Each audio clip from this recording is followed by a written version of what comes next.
Bienvenue dans Toolbox 6 de 2024, nous discutons aujourd'hui des accidents du travail et des accidents du travail graves et autres incidents de la période passée.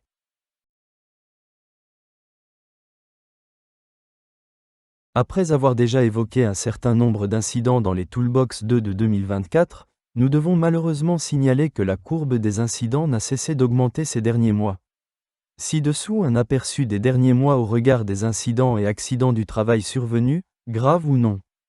Comme vous pouvez le constater, sur la période du 1er janvier au 15 juillet 2024, nous avons eu 2 incidents, quasi-accidents, 6 incidents de premiers secours, 2 accidents en route du travail et 9 accidents du travail dont 2 graves. Hormis le mois de mai, nous avons traité un ou plusieurs signalements chaque mois cette année.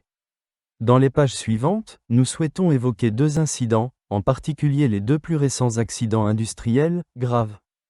C'est pourquoi faites toujours votre LMRA et faites attention à votre propre sécurité.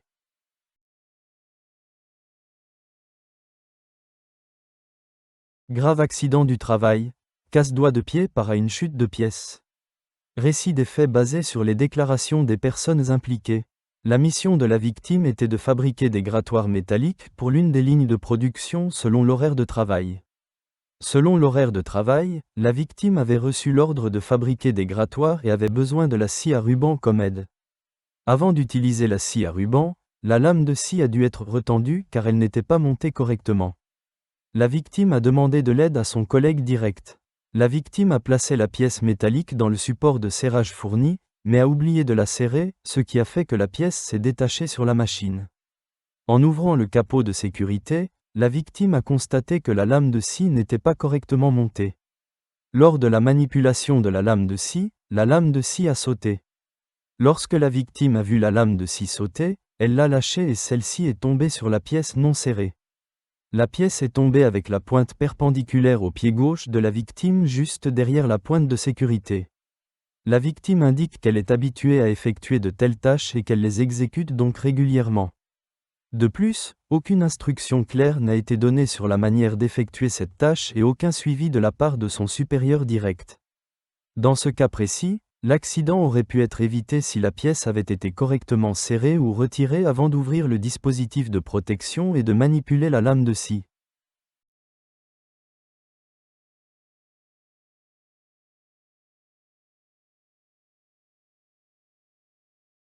Photo 1. Position de la victime lors de l'incident. Photo 2. Position de l'impact de la pièce sur le pied de la victime. Photo 3. Position de la pièce non serrée lors de l'incident.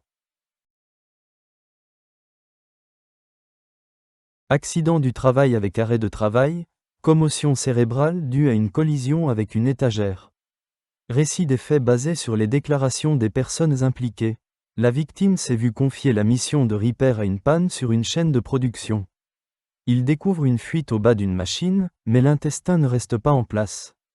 Il avait des T-reps pour le serrer, mais elles étaient trop courtes. Cela signifiait qu'il devait se rendre à l'atelier pour obtenir des T-reps plus longues. Les T-reps sont en tube et sont situés tout au fond de l'établi. L'établi est positionné contre le mur du studio de manière à ce qu'il ne soit pas complètement contre le mur, à cause des tuyaux qui le longent. Une étagère en plastique dur a été réalisée au-dessus de l'établi et fixée au mur comme étagère. Le tube muni de T-reps dont la victime avait besoin est tombé au sol derrière l'établi. La victime a poussé le chariot de travail sur le côté et s'est mise debout, le corps sur le côté, pour ramasser le tube sur le sol. Au moment où il s'apprêtait à se relever, la victime s'est cognée violemment la tête contre le bord de la planche. Il a signalé l'incident au directeur de production. Sa blessure a été désinfectée et la victime a continué à travailler. Au fil du temps, il a commencé à avoir des maux de tête et la coupure a également continué à saigner. La victime s'est arrêtée vers 14 heures pour se rendre chez le médecin. La coupure à la tête a été soignée mais il a subi une commotion cérébrale et on lui 2 jours congé de maladie.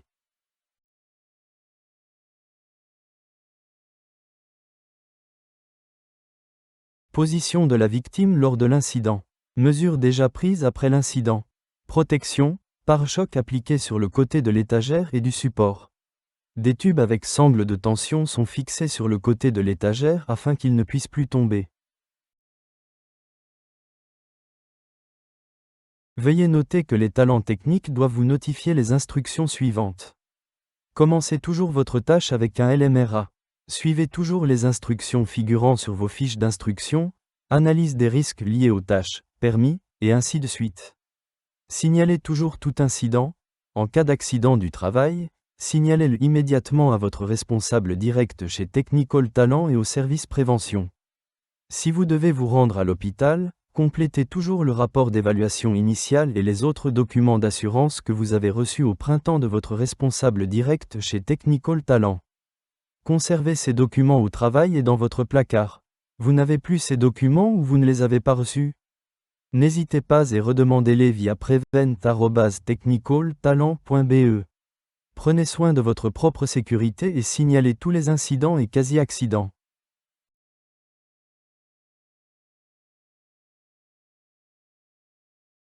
Nous tenons à réitérer l'importance de l'analyse des risques de dernière minute. Effectuez cela pour chaque tâche, aussi petite ou simple soit-elle.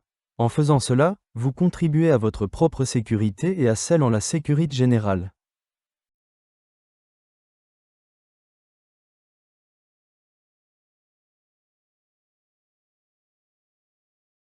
Merci de votre attention et à la prochaine Toolbox, qui sera envoyée d'ici quelques semaines. Et comme disent ces pros, certainement la sécurité avant tout.